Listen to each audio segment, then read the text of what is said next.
ദൈവതിരുനാമം മഹത്വപ്പെടട്ടെ. എന്നെ കേൾക്കുന്ന ഏവരുമേ, നിങ്ങൾക്കെല്ലാവർക്കും ക്രിസ്തുയേശുവിൽ സ്നേഹവന്ദനം. പരിശുദ്ധ ദൈവമാതാവിന്റെ വാങ്ങിപ്പ് പെരുന്നാളിൽ നമ്മളായിരിക്കുകയാണ്.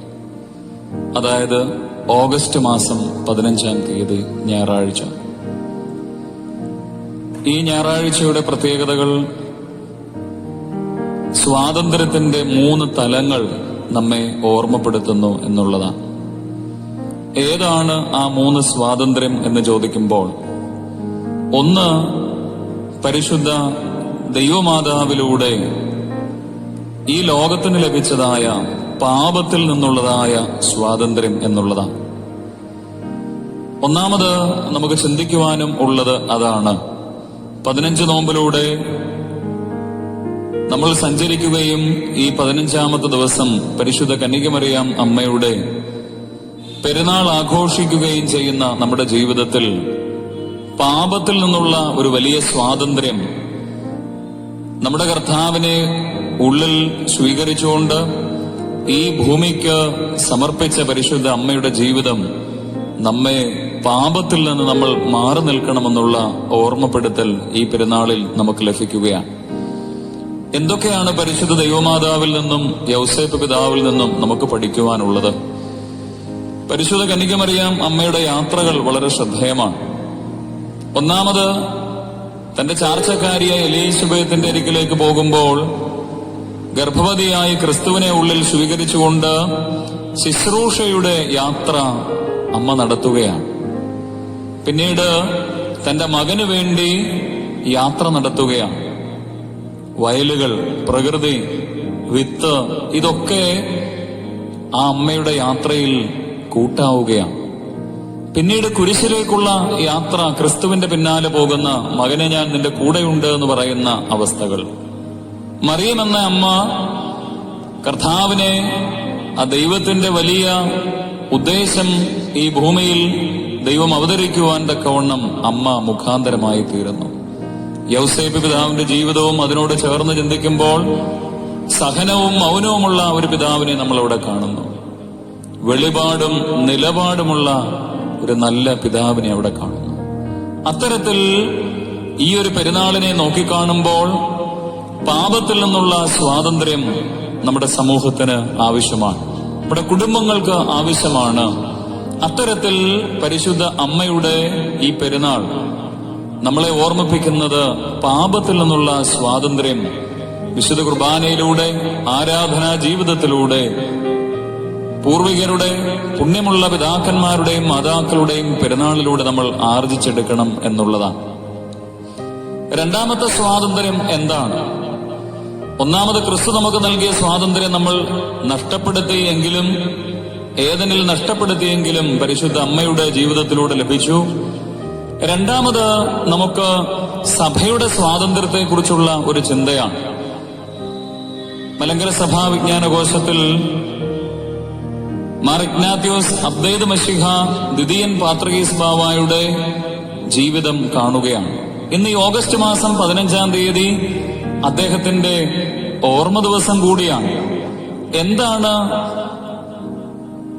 ഇഗ്നാത്യോസ് അബ്ദേദ് മശിഹ ദ്വിതീയൻ പാത്രികീസ് ബാവ മലങ്കര ഓർത്തഡോക്സ് സഭയ്ക്ക് നൽകിയത് എന്ന് ചോദിച്ചാൽ, അദ്ദേഹം 1911 അബ്ദുള്ള പാത്രികീസ് വട്ടശ്ശേരി തിരുമേനിയെ മുടക്കുമ്പോൾ ഈ സംഭവം അറിഞ്ഞ സീനിയർ പാത്രികീസായ അബ്ദേദ് മശിഹ അബ്ദുള്ള പാത്രികീസിന്റെ മുടക്ക് വ്യർത്ഥമെന്നും നിങ്ങളും കൂടെയുള്ളവരും അനുഗ്രഹിക്കപ്പെട്ടവരാകുന്നു എന്നും ഒരു കമ്പി സന്ദേശം മാർ ദീവന്നാസ്യോസിന് അയക്കുകയാണ്.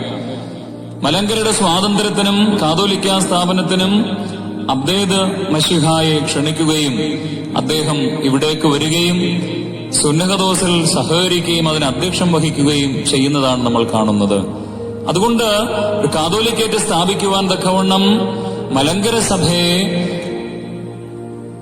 സഹായിച്ചതായ ഒരു പുണ്യപിതാവിന്റെ ഓർമ്മ ദിവസം കൂടിയാണ് ഓഗസ്റ്റ് 15. അതുകൊണ്ട് രണ്ടാമത് സഭയുടെ സ്വാതന്ത്ര്യമാണ് നമ്മളിവിടെ കാണുന്നത്.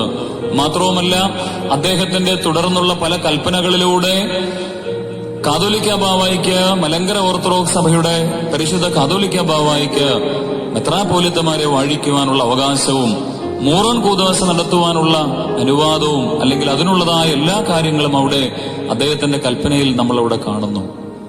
പിന്നീട് മലങ്കര സഭയുടെ ഒരു കാതോലിക്ക കാലം ചെയ്താൽ സീനിയർ മെത്രാപ്പോലിത്തമാർക്ക് മലങ്കര മെത്രാപ്പോലിത്തായെ വാഴിക്കുവാനുള്ള വലിയ അനുവാദവും അല്ലെങ്കിൽ അതിനുള്ളതായ അവകാശമുണ്ട് എന്നുള്ളത് നമ്മളവിടെ കാണുകയാണ്. അത്തരത്തിൽ മലങ്കര ഓർത്തഡോക്സ് സഭയ്ക്ക് ഒരു കാതോലിക്കേറ്റിന്റെ അനുഭവങ്ങൾ, സ്വാതന്ത്ര്യത്തിൻ്റെതായ എല്ലാ കാര്യങ്ങളും ഈ പുണ്യപിതാവിന്റെ ഈ ഓർമ്മ ദിനത്തിൽ നമ്മൾ ഓർക്കുമ്പോൾ പരിശുദ്ധ സഭയുടെ സ്വാതന്ത്ര്യത്തിന്റെ ചില കാര്യങ്ങൾ നമ്മൾ ഈ പിതാവിലൂടെ കാണുകയാണ്.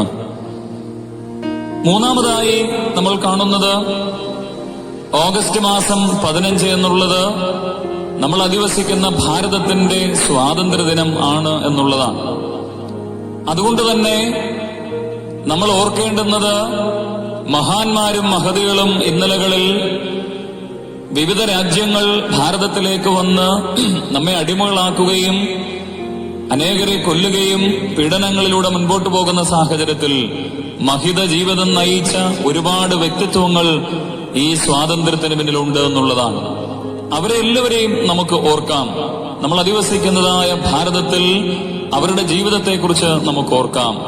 എന്നാൽ ഈ സ്വാതന്ത്ര്യദിനം നമ്മൾ ആഘോഷിക്കുമ്പോൾ 74 വർഷം തികയുമ്പോൾ ഖേദകരമായ ഒരു കാര്യം എന്നുള്ളത് ഇന്ന് എത്രമാത്രം സ്വാതന്ത്ര്യം മനുഷ്യർ അനുഭവിക്കുന്നുണ്ട് എന്നുള്ളതാണ്. എല്ലായിടങ്ങളിലും മനുഷ്യന് സ്വതന്ത്രമായി ജീവിക്കുവാനുള്ള അവസരങ്ങളുണ്ടോ?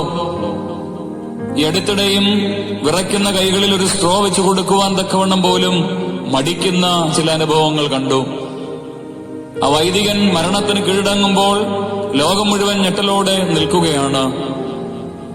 എഴുത്തുമാസിക എന്നൊരു പുതിയ മാസിക വായിക്കുവാനിടയായപ്പോൾ അതിൽ വളരെ ഞെട്ടിക്കുന്നതായ ഒരു റിപ്പോർട്ട് കണ്ടെന്നത് കേരളത്തിൽ പോലും മനുഷ്യക്കടത്തിൻ്റെതായ ചങ്ങലകളുണ്ട് എന്നുള്ളതാണ്. ഒരു മനുഷ്യനെ, ഒരു സ്ത്രീയെ കടത്തിക്കൊടുത്താൽ 25,000 രൂപ വരെ കമ്മീഷൻ ലഭിക്കുന്ന അനുഭവങ്ങൾ. നോബൽ സമ്മാനം നേടിയ കൈലാഷ് സത്യാർത്ഥി ഓർമ്മിപ്പിക്കുകയാണ്.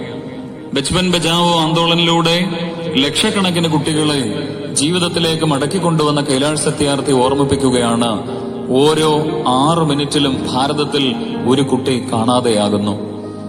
ഇങ്ങനെ മനുഷ്യർ, സ്ത്രീകൾ, ഈ അടുത്തിടെ കൊട്ടാരക്കരയിലും ജോലിക്ക് പോയൊരു പെൺകുട്ടി അവിടെ മറ്റു തെറ്റായ ജീവിത രീതികളിലേക്ക് കൊണ്ടുപോകുന്ന സാഹചര്യത്തിൽ അവൾ വളരെ കഷ്ടപ്പെട്ട് അവിടുത്തെ സാമൂഹ്യ പ്രവർത്തകരുടെ സഹായത്തോടെ, മലയാളികളുടെ സഹായത്തോടെ തിരികെ ഭവനത്തിലേക്ക് വന്നു. വളരെ ഞെട്ടിപ്പിക്കുന്നതായ വാർത്തകളാണ് നമുക്ക് മുൻപിലുള്ളത്. പ്രിയപ്പെട്ടവരെ, സ്വാതന്ത്ര്യം എന്നുള്ളത് നന്നായി ജീവിക്കുക എന്നുള്ളതാണ്, മറ്റുള്ളവരെയും ജീവിക്കുവാൻ അനുവദിക്കുക എന്നുള്ളതാണ്. എന്നാൽ ഭാരതത്തിൽ അതിന് പല കാരണങ്ങൾ കൊണ്ടും മനുഷ്യന് ബുദ്ധിമുട്ട് നേരിടുന്നതായ സാഹചര്യമാണ്. മാത്രവുമല്ല, മറ്റൊരു കാര്യം, ലഹരിയിലൂടെ, മദ്യപാനത്തിലൂടെ, പുകവലിയിലൂടെ, മറ്റു വലിയ ചെറുതും വലുതുമായ ലഹരിയിലൂടെ സ്വയം ജീവിതം ലഹരിക്ക് അടിമകളാക്കി തീർക്കുന്നവരും ഉണ്ട് എന്നുള്ളതാണ്. ഇങ്ങനെ ചിന്തിക്കുവാൻ ഏറെ കാര്യങ്ങൾ ഈ സ്വാതന്ത്ര്യ ദിനത്തിലുണ്ട് എന്നുള്ളതാണ്. വാക്കുകളെ ഉപസംഹരിക്കുകയാണ്. സ്വാതന്ത്ര്യ ദിനത്തിൽ 3 തരത്തിലുള്ള സ്വാതന്ത്ര്യമാണ് നമ്മൾ അല്പനേരം ചിന്തിച്ചത്. ഒന്ന്, പരിശുദ്ധ അമ്മയിലൂടെ മനുഷ്യന് തിരികെ ലഭിക്കുന്നതായ ദൈവത്തിന്റെ മുഖതേജസ്സും ശോഭയും ഒക്കെ നമുക്ക് മടക്കി തരുവാൻ തക്കവണ്ണം, പാപത്തിൽ നിന്ന് മാറുവാൻ തക്കവണ്ണം പരിശുദ്ധ അമ്മയും യൗസേപ്പ് പിതാവും നമ്മെ ഓർമ്മിപ്പിക്കുന്നു. 2, മലങ്കര സഭയുടെ സ്വാതന്ത്ര്യം. അത് ഈ കാലയളവിലും നമ്മളിൽ നിന്ന് ദൈവസന്നിധിയിലേക്ക് മാറ്റപ്പെട്ട പിതാവിന് വേണ്ടി പ്രാർത്ഥിക്കുവാനും നമ്മെ നയിക്കുവാൻ തക്കവണ്ണം ദൈവത്തിന്റെ സന്നിധിയിൽ നിന്ന് നമുക്ക് പരിശുദ്ധ പിതാവിന് ലഭിക്കുവാനും തക്കവണ്ണം നമുക്ക് പ്രാർത്ഥിക്കാം. നമ്മുടെ സ്വാതന്ത്ര്യം നിലനിർത്തുവാൻ തക്കവണ്ണം നമുക്ക് പ്രാർത്ഥിക്കാം. 3, ഭാരതത്തിന്റെ സ്വാതന്ത്ര്യ ദിനത്തിൽ ഓർമ്മപ്പെടുത്തിയതുപോലെ അടിമകളാക്കപ്പെടുന്നവരെ കുറിച്ച്, യൗസേപ്പിനെയും കർത്താവിനെയും വിൽക്കപ്പെടുന്ന നാണയങ്ങൾ നമ്മൾ കണ്ടതാണ്. ഇന്നും അനേകർ വിൽക്കപ്പെടുന്നുണ്ടെന്നുള്ള തിരിച്ചറിവിൽ നമ്മുടെ കുഞ്ഞുങ്ങൾ, നമ്മളുടെ സഹോദരങ്ങൾ വിൽക്കപ്പെടാതെ ഇരിക്കുവാനുള്ള ഒരു കാവലിന്റെ കണ്ണ് നമ്മളിൽ നിറഞ്ഞു നിൽക്കട്ടെ എന്ന് ഓർമ്മിപ്പിച്ചുകൊണ്ട് എളിയ വാക്കുകളെ ചുരുക്കുന്നു. സ്വാതന്ത്ര്യം അത് നമുക്ക് നല്ലത് ചെയ്യുവാനാണ്.